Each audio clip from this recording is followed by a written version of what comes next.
Delnų tipologija. Pradėsiu nuo pastebėjimo. Chirologo darbo objektas yra visa plaštaka iki riešo apyrankio. Palenkus plaštaką šiek tiek į priekį, delno apačioje išryškėja kelios horizontalios linijos.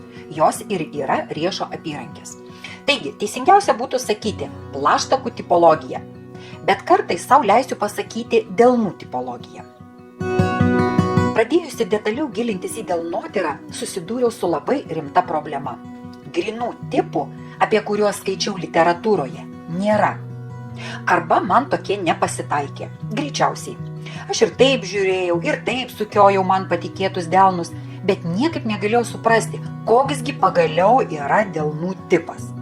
Ir dar maža to, pasitaikydavo tokie unikumai, kai kairė ranka vieno tipo, o dešinė kito. Dar kiek ir būčiau metusi šį užsiėmimą. Juolab, kad paraleliai krimtau aukštąjį mokslą su milijonu knygų, kurias reikėjo perskaityti dar vakar. Laimė esu kantri ir užsispyrusi. Klasikinė kapitono Kazimiero Departinjį delnų tipologija pasirodė pernelyg gremėzdiška ir praktiškai nesutinkama grynų tipų. 20 amžiaus pradžios delnų tyrinėtojo Viljamo Benhamo pasiūlyta sistema plačiai naudojo astrologinę simboliką ir sukūrė visiškai naują rankų formos klasifikavimo sistemą pagal 7 pagrindinių planetų tipologijas. Ir ši sistema netapo favorite. Kaip sakoma, genialumas paprastume. Susipažinusi su 4 elementų stichijų – žemės, ugnies, oro ir vandens sistema, nebesivarginau paieškose. Šios tipologijos esminiais principais netrukus pasidalinsiu su jumis. Tik pridursiu, kad kaip mokslininko dukra apdovanota tiriamuoju analitiniu mąstymu, atradau šios sistemos patobulinimą. Sugretinusi zodiako ženklo ir delnų tipų stichijas, gavau labai išsamų ir tikslų žmogaus charakterio portretą. Kadangi beveik visi mes esame vaikščiojančios antenos, gaudančios informaciją iš subtiliųjų energetinių planų bei Akašos kronikų, nesureikšminu savo atradimo ir autorinės teisės netaikau. Pasistengsiu pasidalinti tuo, ką pavyko atrasti ir suprasti klaidžiuose delnotyros labirintuose.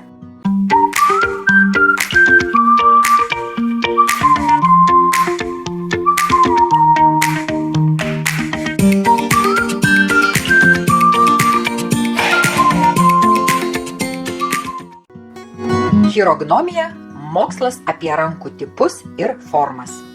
Plaštakų formos tipologija apsprendžia pirštų ilgis ir delno formą. Jums pateiksiu apibūdinimus grynų, tai yra 100% tipų, jų charakteristikas, apibūdinimus, ypatumus ir rekomendacijas. Vėlesniuose video supažindinsiu su mišriais delnų tipais, kaip jie susiformuoja ir kokią charakteristiką duoda savo šeimininkui.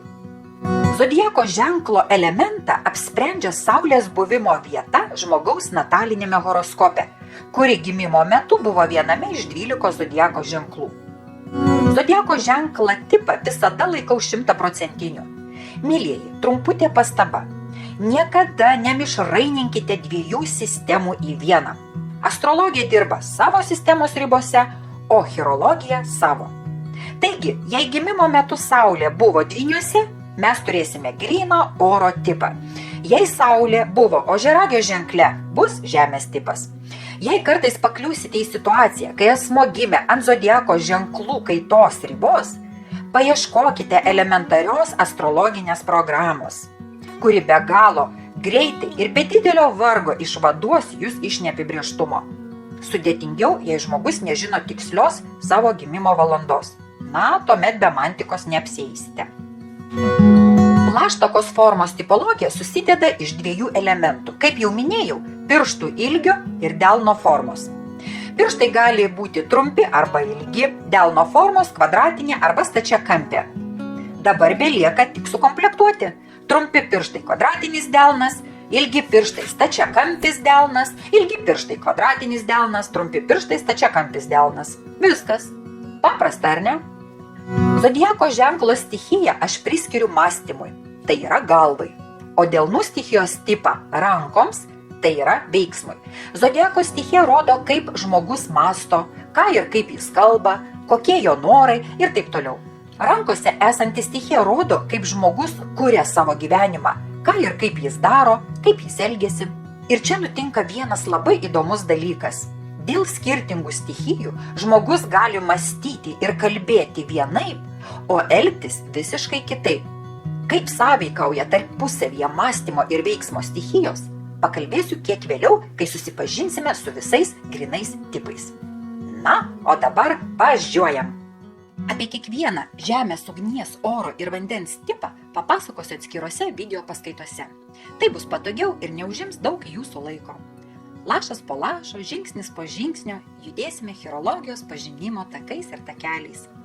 Sekite kanalo naujienas ir iki greito susimatymo.